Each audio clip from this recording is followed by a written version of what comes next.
I'm still interested in the relationship between how long a claim is believed by an individual or by a group over time, the relationship between that and the claim being true.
Just, but see, I didn't know where you were coming from. I didn't know, it's just, but I had to watch a few of your videos. I'm like, shit, man, this guy's got a product here, and it's like everything about it, everything about the way you do your show is, I mean, I'm a huge fan of like Ira Glass, you know who that is? Yeah, yeah. Livewire, The podcasts This and American stuff. Life, Yeah, stuff like that, where it's just where it's just people talking. right. And I mean, it's an addictive kind of medium once you can get tuned into it. Most people would never think to tune into something like this. But, I know plenty of women, gossipy people in general, who would just eat this kind of thing up for no other reason than just the voyeurism aspect of it, It's like just getting to get in there and hear somebody, really level down and to hear those pauses when they hit the wall, when you ask them a question that puts them up against the wall and you just watch them tilt their head and go into a pause, that's plus, you're probably also aware that you provide therapy to a lot of people who come here to interview for the very chance just to do a structured talk, which is basically what therapy would be.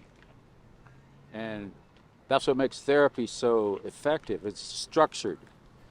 And it's not just some casual bullshit session, it's a structured talk. And I could see where you probably realize that you are wearing that hat at some point for some people. Yeah, it's it gets tricky sometimes because there's a lot of ethics that go into therapy, and you just have to be really careful that like I try not to give any advice because I'm not a professional therapist. I don't have any training in that kind of thing, at least not professional training. But I'm convinced that most people care if their beliefs are true, whether they say so or not. I'm convinced that that they do, and that they're pretty resilient when they find out that maybe my reasons aren't as sufficient to be this confident in something as I thought. And so yeah, I'm convinced that most people want to believe true things, whatever that means to them, I suppose. But did you want to give your name? My name's Mike. Mike. I don't know if last names are appropriate here. No. Not necessary. No. I had one person that wanted me to use their last name, because that was their YouTube name and they're trying to promote themselves. The So moniker. in that case, I would probably say that's cool, but I normally just like first names. So Oh, if I were doing that, I would tell you I was a bisportablin, which is a random word I made up to make sure that if anybody searched it, they wouldn't find anything oh. else related. Because you ever try to decide on some name you're going to use, and then you search it and go, oh no, I can't use that. Right, it's taken. By maybe not the greatest of personalities. That happened with me. It was a confused joke, but it wound up referencing me to something I didn't want to be referenced to. Oh, But yeah, you got to be careful what monikers you take in life. yeah. You might be what you think sounds cool. That's why I chose that random word. I made it up. I've never seen any reference to that word. Did you want to promote your YouTube channel? You said I just did. okay. So I can Um, put that. I can put the link to your channel on the description of this sure, talk if you want. I mean, that's the networking thing to do when you're trying to spread out. Um, yeah, it would be that's why I created that channel as opposed to my regular channel, which has family and everything on it. But the Sportable channel would just be for art and anything else on a tangent I wanted to do that the family would go, what the hell is that? Yeah. So I wanted to, plus I didn't want, creative people seeing my family stuff. So, you got to, so I made that channel for that. You got them separate. That's Yeah. cool. You might as well spell it if you're going to reference it because it's an odd spelling. B-I-S, it's spelled the way it sounds. Bisportablen.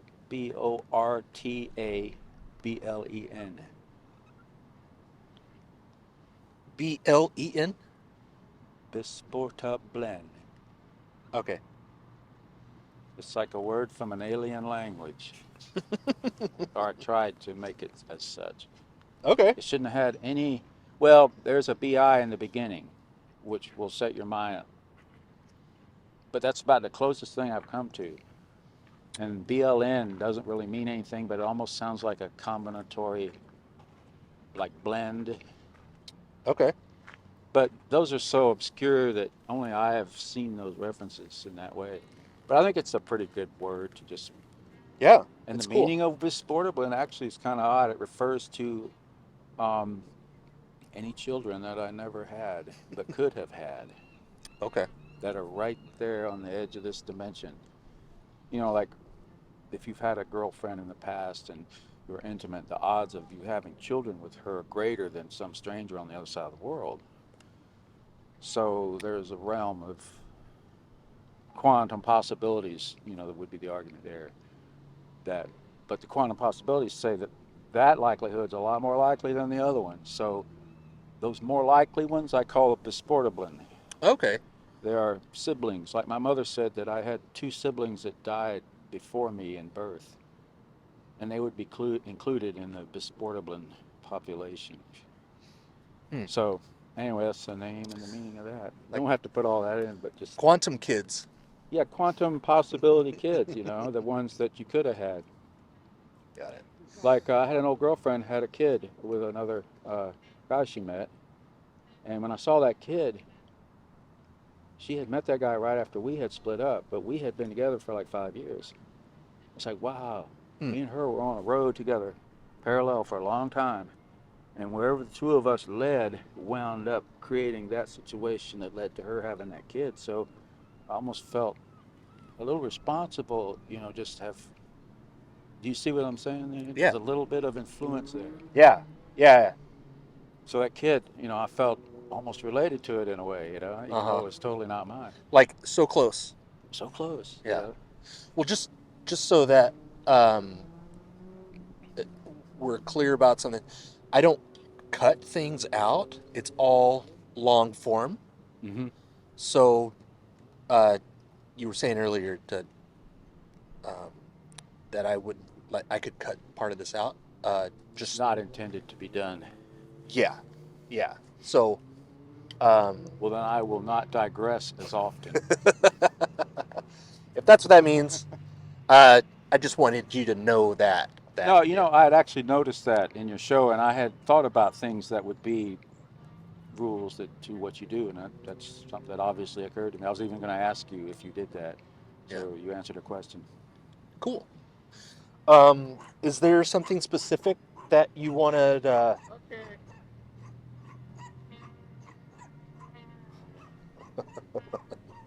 You know, that is, um,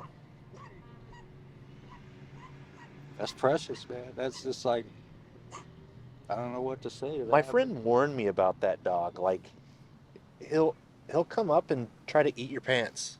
oh, I know that dog too. Now that you mention it, belongs to a homeless woman, or I shouldn't say that, but it belongs to, if that's that woman I'm thinking it is, that owns Okay. that little dog. Yeah, But I've seen it around. it's a popular dog, I guess. Um, but I was going to ask, was there a particular idea that you wanted to talk about that I can ask questions about? We can do the can of words. We can do a hidden claim. Um, Now that you're kind of familiar with some of the videos on my channel, is there something that you want to explore today? Well, recent events in the news and in general, even going back a decade or so, have led up to this time that we're having right now where there seems to be a great war between two kinds of minds: the people whose practical thinking has the last word, and people whose emotions have the last word.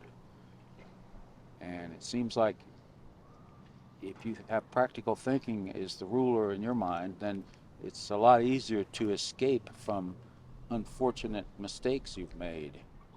Whereas people who are emotion driven are find themselves down a rabbit hole they can't get out of because emotions aren't based on any kind of reasoning. It's just, and you know, once you get your feelings hurt, they just keep getting hurt worse and worse when people poke at them. So Mm. um,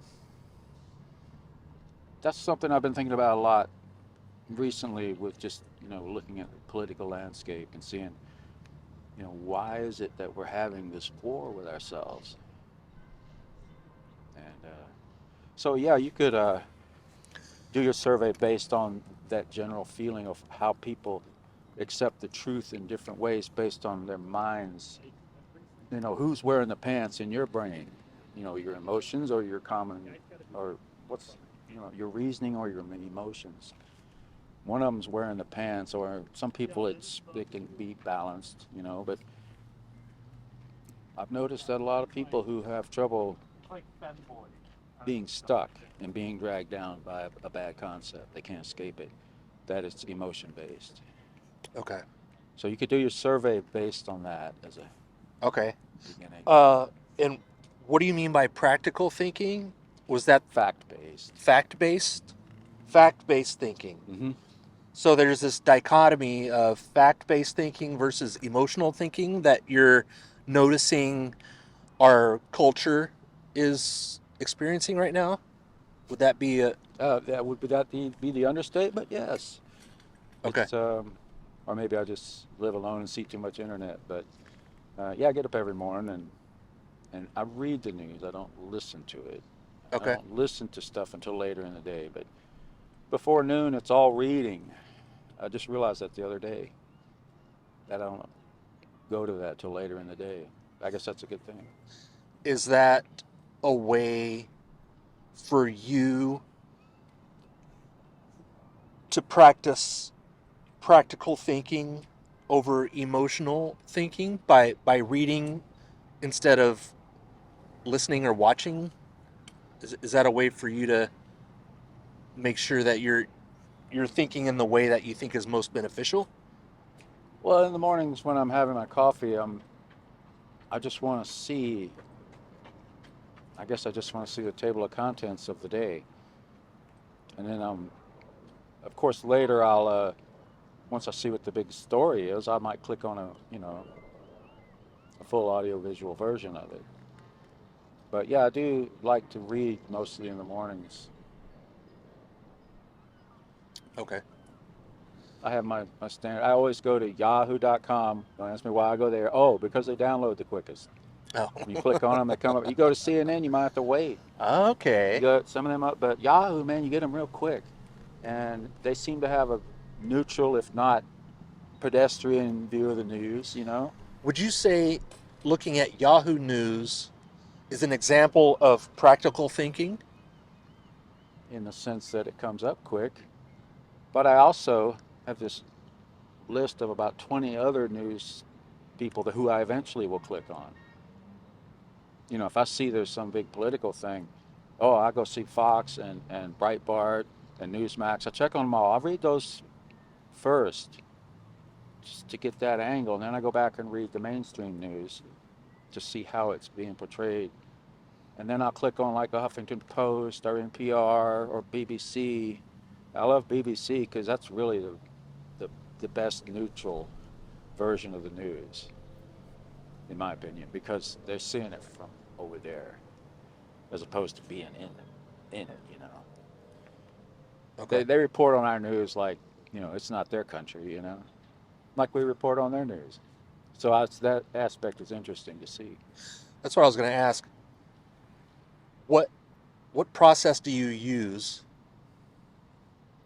to decide which news source is more reliable? You know, the thing that jumps to my mind right away is that's the Associated Press and Reuters is where I'll go. Those two, and then Wikipedia, because Wikipedia will update by the hour a story, and I trust Wikipedia eventually, because if you know the structure of Wikipedia, it's crowdsourced and it's edited constantly by whoever wants to edit. Mm.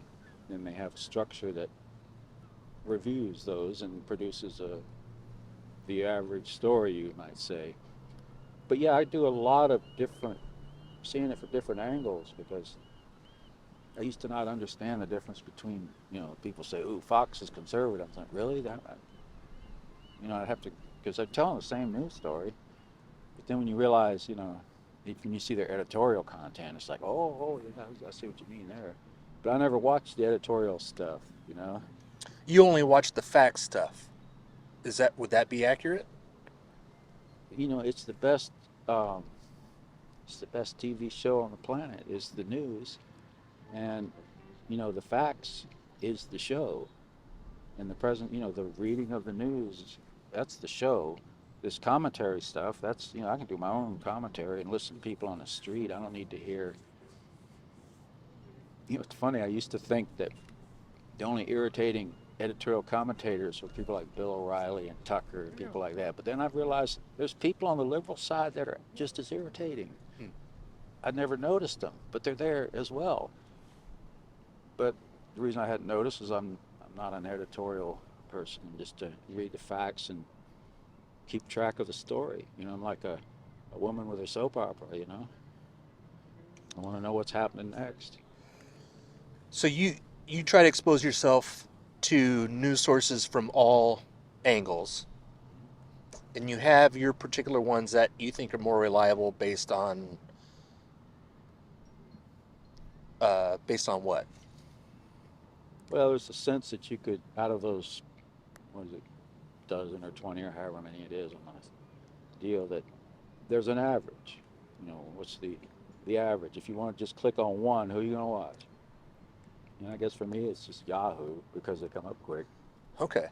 They'll have the headlines. And you know, if an alien shows up, they're all going to know about the alien. It's not going to be, you know, if one news agency has one particular story, and it's their story week after week, you got to be suspicious why the other people haven't picked it up. Mm.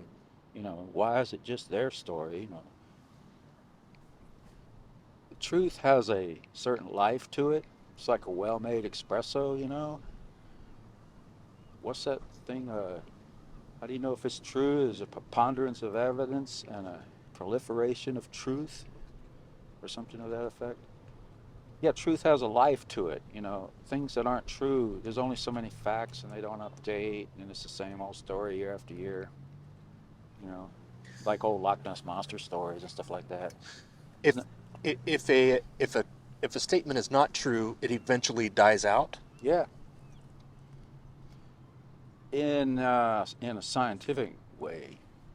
Now, if we're talking about the truth of things like legends and stories of religious creation and stuff, those things are just based on what people want to believe because they're basically stories that people use in the meantime, or because science hasn't figured it all out yet. And if you're looking to science for the meaning of life, you're still going to be at a problem at this point in our civilization. And that's why we've had religions and philosophies of made up origin to be able to satisfy the common mind. They have a right to feel satisfied about, where they go when they die or how they're going to be punished if they commit a sin or whatever. Yeah. People want to have a sense of their programming, their software. And you don't see very many people that don't want to have some kind of software running their hardware. How does the amount of time that people have believed a statement affect whether the statement is true? I've heard stories of people who have lied themselves into believing their own lie. It's a delusional thing, but it happens. I saw a story about it on the internet last night. Um, yeah, I believe that a person who committed a bad crime could eventually convince themselves. It would be abnormal if they did so, but it's happening all the time, I believe.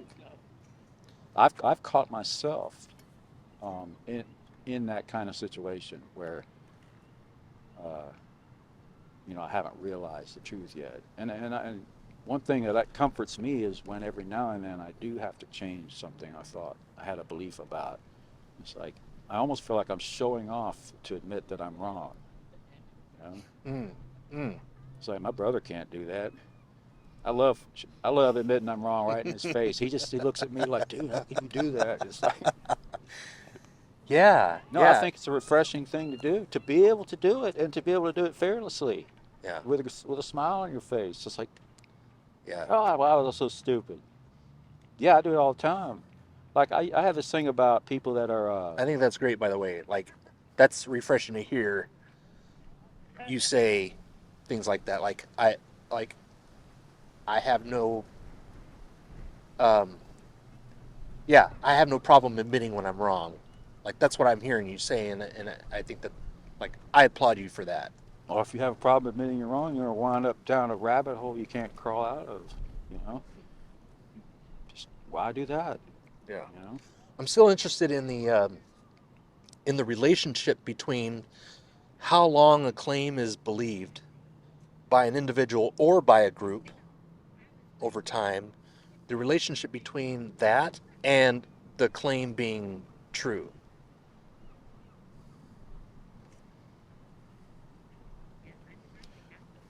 Is there an example of that? A general example of that being too specific that, like a news story, even an imaginary one, just to give me an Well, example of what you're trying to get to. um, we could we could use, like, you know for a really long time, I suspect that most people on the planet were convinced that the that the Earth was flat, right? Hmm. And so, if you found out that the amount of time that people have believed the Earth is flat is longer than the amount of time that people generally have been convinced that the Earth is round ish, how would that affect how true the claim is, one way or the other, whether it's flat or round?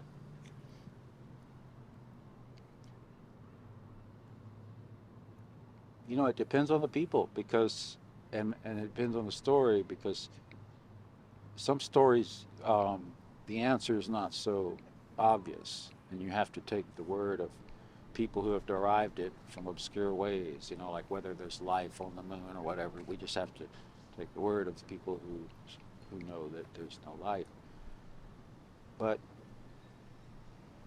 that kind of thing will stick around longer because people can question it a lot easier. It's fun to make controversies. Plus, there's a recreational belief. There are flat Earth people who know damn well the Earth's not flat, but to them it's fun Mm, to be a member of that community. mm. I mean, They get community. They get the sense of being in a community by holding those beliefs. yeah, they don't really believe it, but they have fun hanging out, pretending to. Mm. I mean, that's a recreational version of that. If you see somebody who's believing in something crazy, are they doing it recreationally or are they doing it for real? How do you tell the difference? Because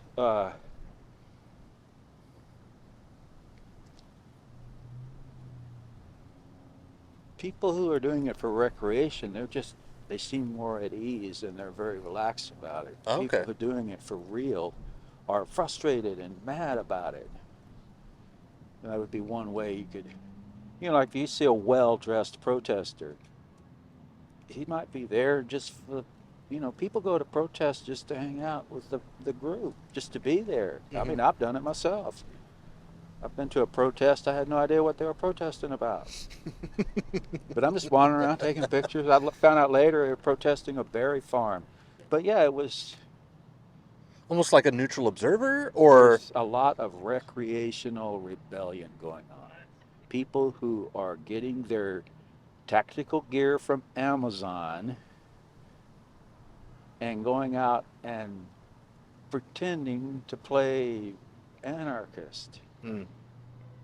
Now, a lot of the Capital Six rioters were people like that. And one way that I researched that was I went on Amazon and researched tactical vest. Oh yeah, there they are. And down at the bottom, if you've been to Amazon, it says people who have bought this also buy this and this. Yeah, it gives you It suggestions. gives you little, and they give you a discount if you buy the combo. It's Right. like, oh yeah, if you buy the vest and the handcuffs and the plastic knuckles, you get it. It's like, wow, this is culture. This is trend. Mm. This isn't sincere people trying to push a cause. This is recreational. It's recreational. Huh. I believe that. I mean, I don't see a noble soul in this world anymore. You know what I mean? You see true noble people. Like when's the last time you saw, a true obvious gentleman? You know, Yeah. without it being some kind of cartoon. What would be your best, most effective uh, suggestion on how to help somebody think more practical or more practically versus emotionally? Um, yeah, how would you help somebody move from emotional thinking to practical thinking, or like you said, fact-based thinking? Present them with a Disneyland moment. A Disneyland moment? It's a metaphor I have for you can find somebody just, you know, it's just mad at the world, and you go by their house, hey man, we're going to Disneyland. You want to come along? And you're like, oh yeah, yeah, that sounds cool. And they just forget all about this crap they were thinking about. But you got to find the right thing that would do it, like some great thing to distract them. And they're off, and then immediately they just drop it like a hot, you know, it's just nothing anymore. You've never seen that before, and kids, they're just mad as can be about, they hate their parents. You've just, I want to run away. It's like, well, let's go to Disneyland. Oh yeah, it's just like that, dude. So if you can present a person that's stuck down a rabbit hole with their emotions, some kind of an out, way of saving grace. That's the thing is finding a way to save grace, giving them an out when I worked in construction, I used to, if I saw an employee that was screwing up, I could go over there and just rag on him and give him a total dressing down over what he was screwing up. Or I could leave him a subtle hint and walk away. And he'd see the subtle hint and go, oh, my God. You know, something to make him realize what he'd done wrong, and he'll fix it all on his own, you know. I gave him that, you know, way out. He didn't know I left the he had no idea I left the subtle hint because it wasn't obvious, you know. And I used to do that almost just for fun, just to play with people. But you know, it avoided all the controversy, and I didn't have to stand there and have a big, you know, put on a show of anger with this guy over his screw up, which is what's expected, you know, if you're a boss. But yeah, I used to do a lot of that kind of thing. You know, just drop a hint, walk away. You give them a way out. Give them a way to save face. You find out something that they would be excited about, and give them a way out in that way. Mm-hmm. I guess my question would be, how would you do that in a situation where they're already happy?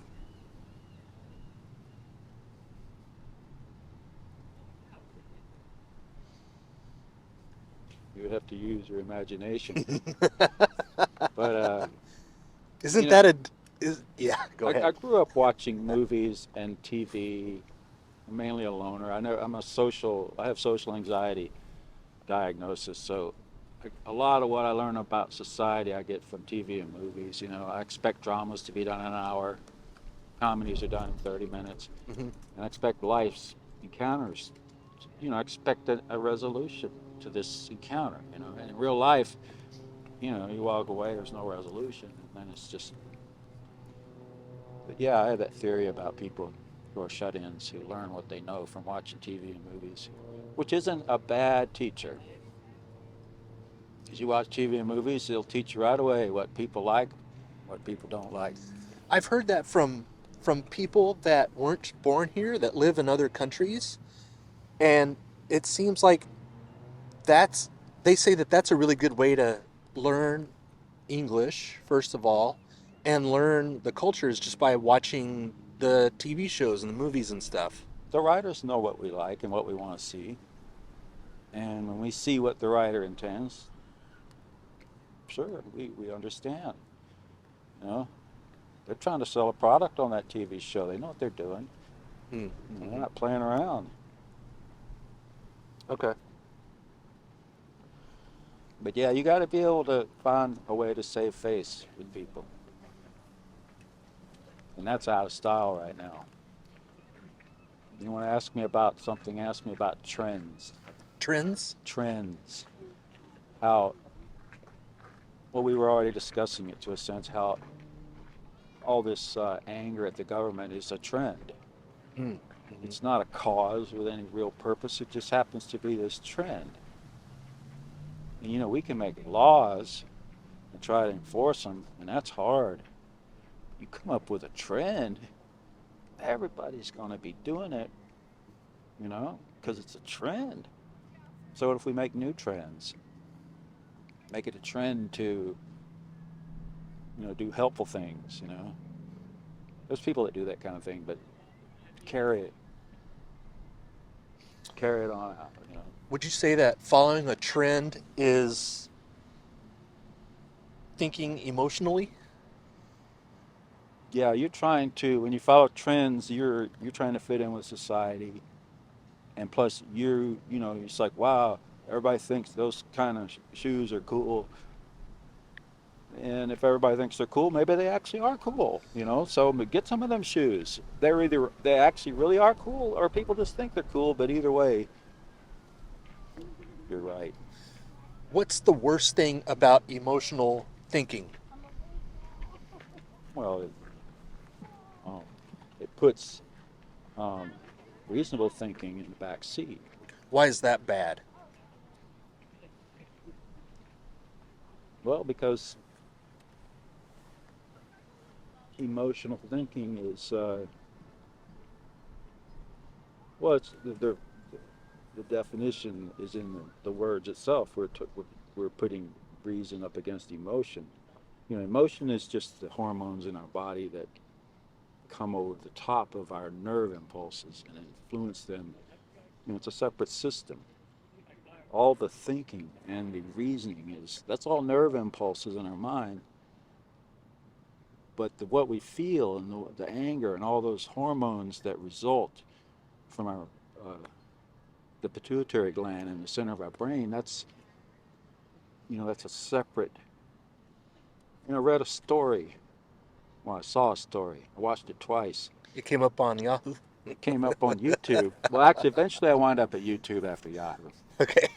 But in fact, I usually go to YouTube right away. But And this is after binging all of my videos, right? you know, I have to tell myself to watch your videos. But after I turn them on, you know, you can't stop watching those videos. They're just they draw you in better than anything. It's really, to me, it's just really interesting to be able to hear people, you know, just being people without any kind of pretense. You know, so you're not trying to sell me anything or make me be something. You're just talking like the Romans used to do, you know. And back then they didn't have the internet and all that crap. You know, all they had was just talking like what we're doing, and it's a lost art. Yeah. And I've always been a big fan of the NPR weekend radio shows and all that, you know, like what we're talking about. And it's just the world's moving away from that. We just need more of it. I appreciate your kind words, and I was just joking that you need to binge watch channel. Well, you know, there are times when I will binge watch some of your stuff. It just depends. Some of your interviewees are more interesting than others, depending on what you feel like hearing. You know. One of your interviewees just blew me away. They were willing to admit that they were happy with only like 80% of their truths being true. I thought, everybody's like, oh, 100%. You know, what are you talking about? But she was like, oh, 80%. Or, you know, the girl I'm talking about she was riding a bicycle, young girl, and I was so proud of that girl for being able to give a number that wasn't 100. You know. On the trail? Yeah, I believe it was on a trail. You're probably talking about Valia, the younger gal? Yeah. The one going to number. college or whatever? Yeah, she was in bike gear, riding a bike. Yeah. Had just moved to town. Yeah. Yeah, that was a great interview. It seemed like there was a lot of reflection going on with that. Good one. I was going to ask, are there any benefits to thinking emotionally? Sure. It's it would be like saying, what are the benefits to art or listening to music? You know, there's an argument that none of that's reasonable, but yet there's a beauty to it. So yeah, emotion, when it's attached to positive, beautiful things, is great. But when you're making decisions about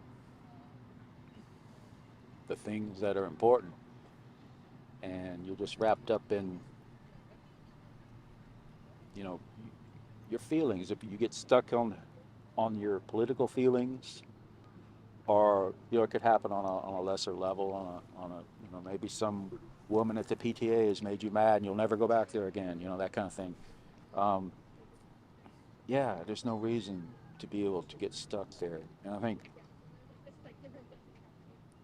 it has to do with being educated too. I think once you've had a higher,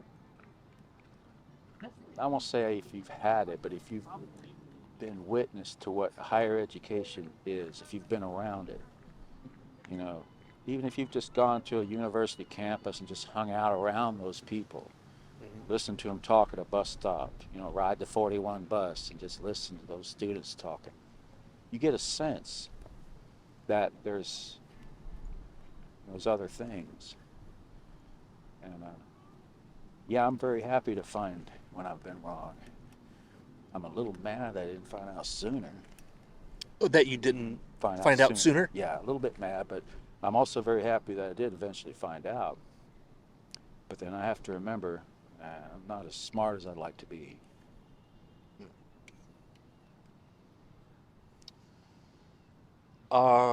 Cool. Um, Are you as smart as you would like to be? that's a good question. Yeah, it is. Um, Of course Probably you're not. not. Probably not. No, no. See, people never think about that, you Uh-huh. know. But of course, you're not as smart as you'd like to be. Anybody could be smarter.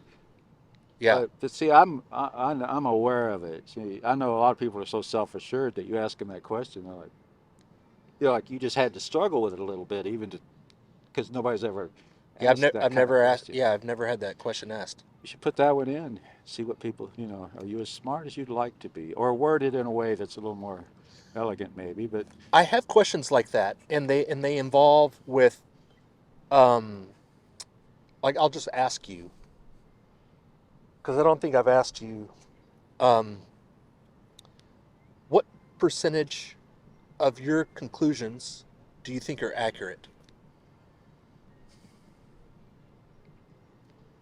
um, I will say that I stay very close to the edge of new knowledge. New knowledge? Yeah, I'm Okay. always, I mean, I'm the guy who's running to the edge to look over and I want to see, Hmm. which means I'm always ready to change my mind. Okay. And like I say, I like to show off by admitting I'm wrong. So Right. Right. I'm not like most people who are like, yeah, like in construction, you always used to hear people saying, I've learned everything I need to know. Right. You know, I knew everything I needed to know after 5 years. It's like, Right. okay, yeah, and they're proud of that. So you can't teach me anything new. And they're proud of that. Yeah. And I'm like, wow, what a thing to be proud of. Do you have? Are you comfortable putting a number on that? On on the percentage of the conclusions that you currently hold are accurate? Yeah, what basically the number I'll give you would be the size of the fringe, which it's because the fringe is where I'm uncertain. Okay. The fringe of new knowledge. As soon as it's been confirmed, and it's like and I, you know, but yeah, I'll say 90, You think 90% of your conclusions are accurate? and I only say that because of how much time I spend um, searching it out. I live alone, and I've never been married or had kids, so I spend a lot of time, more than most, with this hobby of mine, which is, you know, I say epistemology is my hobby, but more accurately, it's the anthropic principle, which is related. But yeah, I do spend a lot of time. So I would have to say that because I do spend a lot of time, I would like to say it's 90, Okay. which is another way of saying I don't consider myself careless about sticking with old stuff if I need to update. Hmm. You're. It sounds like you're interested in updating your conclusions. As soon as possible. If yeah, as soon as possible, Yeah, and if I'm wrong, tell me. yeah, Quick, quick, run me down. got it. Tell me. What percentage of your conclusions do you hope are accurate? 91. 91. Okay, If the that's first interesting. number I gave you was 90, then that second number would have to be 91. That's interesting. Okay, so I'm uh, riding a tiny little wave on the edge of something, you know what I mean? does that mean that you hope 9% of your conclusions are inaccurate? Yes. You hope you hope that 9% of your conclusions are not accurate? And when you put it in those words, turn that 9 into like a 12. Not to complicate your math, but when you put it in those words, it's like I felt a little, you know, I'm exaggerating as seen from that view. So here I'm going to back that number up from that point of view to 12 as being the percentage of uncertainty. So you can average the two numbers. 9 and 12. Yeah. Okay, Draw a pie chart. this is the percentage of conclusions that you hope are not accurate. Yeah, because I realized that in order to move forward with with confirmation, I need to have a pool of uncertainty to begin with. So you just made me realize that perhaps I need to open up my pool of uncertainty. Maybe I need to have more things like that. Maybe I need to be more uncertain is what you're making me believe at that point. You're hoping that the amount of conclusions that you hope are inaccurate goes up. I hope that I'm able to see the inaccuracies. So I'm hoping my vision is well enough that that basket of inaccuracies is relatively large. In other words, if my basket of inaccuracies is small, I know that I'm not good at seeing them. So Maybe I can rephrase it, and we don't have to spend that much time on this. Let's say that you're standing on the sidewalk. Well, let's say that you're standing in a crosswalk, and 100 times a bus is coming down the road, and if you don't move, you'll get hit. Do you hope that 12% of those times you're wrong about the bus being there?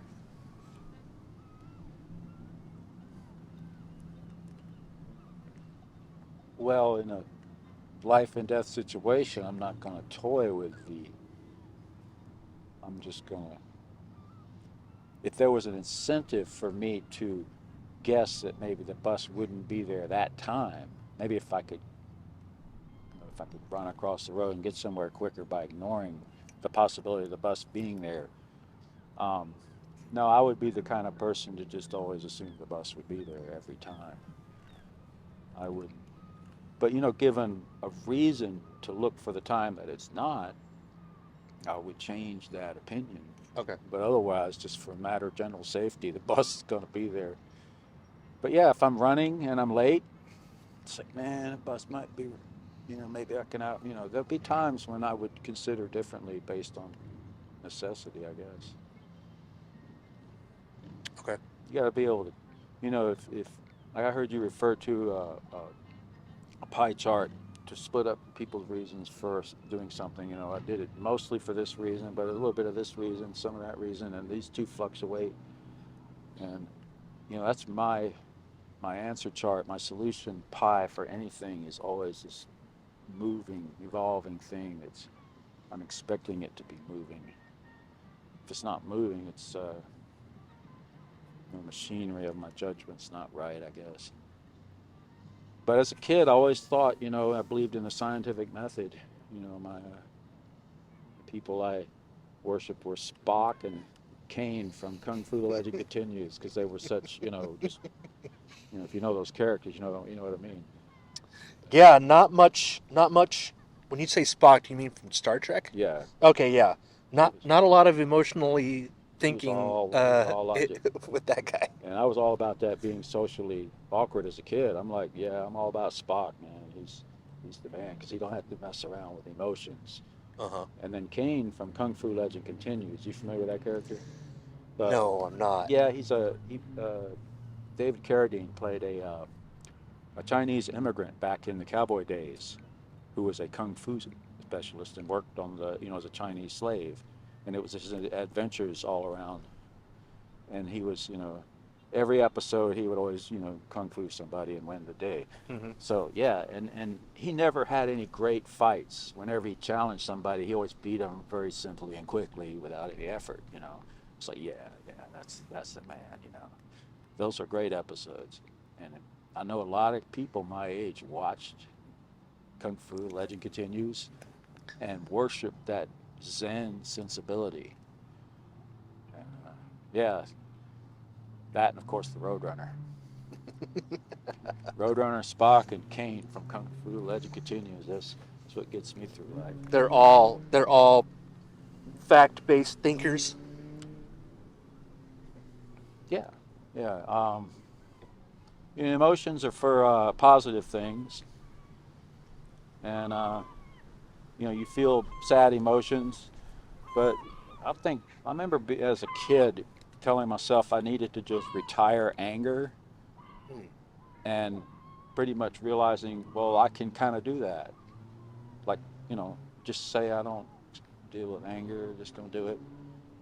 And I know some people can't do that. I don't have a problem with it. I can evade anger quite easily. I guess it's just I read an article on YouTube, saw an article on YouTube recently where they had done some MRIs of different political types. And with 71% accuracy, they can tell a conservative from a liberal by brain physiology. Really? 71% of the time. And it has to do with, I can't remember the exact parts. Liberals had more of a certain kind of part of their brain that deals with information gathering. And conservatives had a larger part of their brain that dealt with emotions and fight or flight response. Yeah, you can look the article up. It's I've been reading or listening to a lot of what is that? The Big Think. It's a show on YouTube. Very, very up to date, concise stuff. And yeah, that's 71%. That's a huge number. It's interesting. It's a brain physiology thing, believe it or not. Cool. Do you have any questions for me? Yeah, what was your general path to doing this? How did you start out? What brought you to this? What I'm doing here? Yeah, this epistemology thing. Yeah. The short answer is I don't like to argue. And this gave me an opportunity to connect with my community, offer a space for them to explore how they come to beliefs generally, without me having to argue with them. Because I've found that arguments and debate and presenting facts don't really they're not as effective, I think, as people think they might be. And I think that people's beliefs affect their behavior, and that affects the rest of us. And if I could help my community have a better idea at how they come to beliefs, the likelihood that we as a community can make better decisions is higher.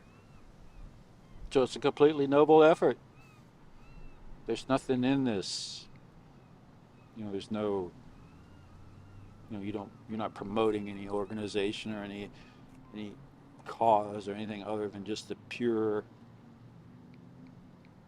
ability to communicate, like you say, on a level talking. Yeah, it's like what I was mentioning earlier about you don't see noble effort like before the internet, I guess, when people were still noble. But yeah, this is a very noble thing. I appreciate that. And to be able to just get out. I mean, I wish I could do something like this, because I have the same I'm an audio-visual oriented kind of guy, and I like, the media, and I like philosophy and science. And what would keep you from doing this? I would have to study up on it. I've watched a couple other epistemology shows, and some of them are really, like I've seen a hardcore guy from the city who's his efforts are, he's faster and more edgy about his stuff. And this other guy, I couldn't even listen to 2 seconds of it. His sound was so bad, and it was just ridiculous. But yeah, there's a lot of different people doing it a lot of different ways. And, I think your I mean, I haven't seen a lot of different other ones yet, but so far you're the most polished guy I've seen doing this. Wow. You must not have seen some of the older ones, because like my audio used to be, well, I don't think that it's that great now, but I feel like my trajectory is in the right direction. Like just small adjustments that I've made with the microphone, and I've got it to where I can use this suitcase as a kind of a wind blocker, which kind of helps with the audio. Yeah, a day like today is a nightmare. Yeah, but I there there are people around the world that are doing this, and I would say if you're interested, there are other YouTubers that do this in this kind of particular format. I would say everybody does it a little bit differently, and it just depends on their own. And I've seen some other guys that are very similar to you. They have the whiteboard. And Okay. And Okay. they use the same Socratic method, I guess Yeah. is what it's called. And yeah, they use the same system. I've seen it actually graphed out on a chart where they go from one thing to the next and branch at certain areas. Mm-hmm. Yeah, it's not just something you do without knowing what you're doing. Yeah. You got to learn the music. Yeah. You're a performance. It's a performance, you know. Like the guy I heard one of your other interviewers talk about soft white underbelly. Mm-hmm. Have you checked that out yet? Yeah. Oh, it's magnificent. That's really fascinating. The photography is done in a like portrait style, and the lighting's all perfect with backgrounds. It's like, Yeah, it's pretty polished. yeah, It's pretty slick. yep. And it is a portrait. Who is the woman photographer for life that did all those kind of photographs? I can't remember her name, but I know who you're talking about, but I don't this remember guy is their name. doing a video version of that. Right. Yeah. And to hear those people, you know, it depends on who you've seen. But yeah, that's some good work. Yeah. Well, I really appreciate you stopping and hanging out and chatting. Yeah, we'll do this again for sure. I mean, I'm one of those people who would, you know, you could chalk up as this was a little bit of therapy. You know, I took therapy for 3 years. I know how that mechanism works, and I was enthusiastic about my therapy. I didn't do it, you know, like some people just like, nah, you know. I enjoy my therapy, and me and my therapist, you know, we work together. And since I don't do that anymore, I still recognize the benefit of a structured conversation, like what we're doing. Mm-hmm. It's very structured. And yeah, it's plus I get bored out on the water. It's really coming down.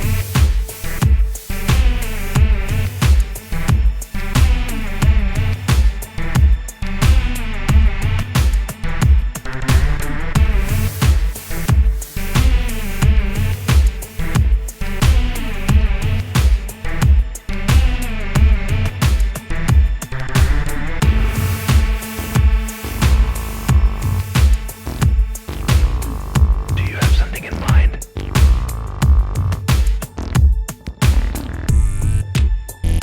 Well, yeah, I'm glad you came by. Did you see that I was here from the Facebook group? Yeah, I'm constantly checking Facebook to catch you when you're where you're at, and I missed you the other day, not because of I missed you because I didn't look at the timestamp. I was 21 hours late, but I didn't admit that on the exchange. But between you and me, yeah, I was 21 hours late. But now I've put my glasses on. Oh yeah, that timestamp's recent. So yeah, I saw you were up today, and I was in town today, so I went, great. I'll run by there, and we'll get an interview down. Cool. Yeah, I'm glad you saw it. I appreciate it. Yeah, it has opened me up to some new things that it's a new avenue. It's kind of part of this bicycling that I've been doing recently. You know, it's a way to get out and be a part of the world other than the boat, which isn't bad. I spent some time at Hope Island last weekend, and San Juans are always nice when I get to go up there. But Yeah, I like going out to Hope Island. how do you get there when you go there? Kayak. Yeah. kayak from that little beach there? Or do you kayak from a longer distance? I usually launch from Boston Harbor. Oh, that's hardcore. Of course, yeah. Yeah, it's super fun.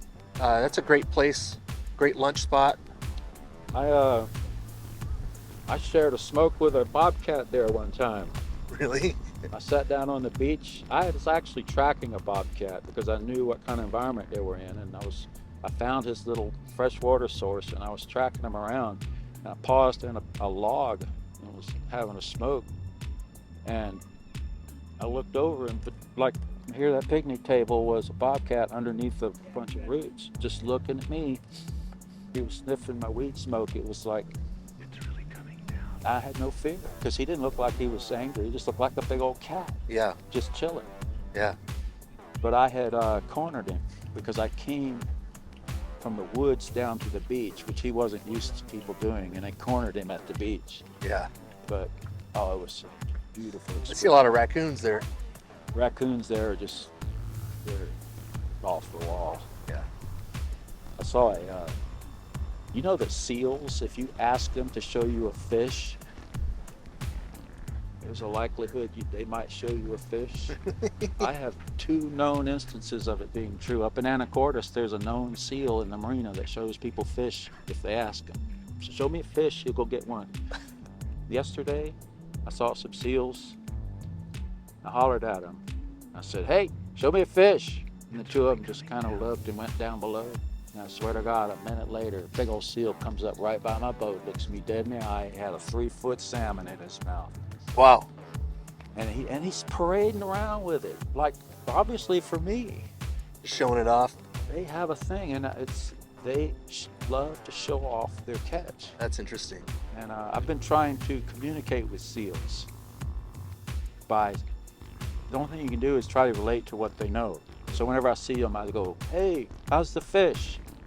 Or water's bad. Say things that in my mind, because if they're reading my mind or they're hearing my voice, at least I'm being truthful and sincere with the intention. Mm-hmm. I'm not just trying to distract them. But yeah, I think they understand you. Plus they know me out there. They know they feel safe around you, maybe? There was a dead baby seal in Percival Landing last year that was stinking the whole place up. I hauled it out to deeper water, and the seals followed me. Oh. And when I released that seal, they all gathered around it, thinking maybe if they just remembered that I was that guy. It's like a funeral. Because I've been living in this bay for 3 years. You know, I'm out there all the time. Mm-hmm. The seals, I think they know who I am. Cool. And I'm not usually that kind of person, but it's just too obvious.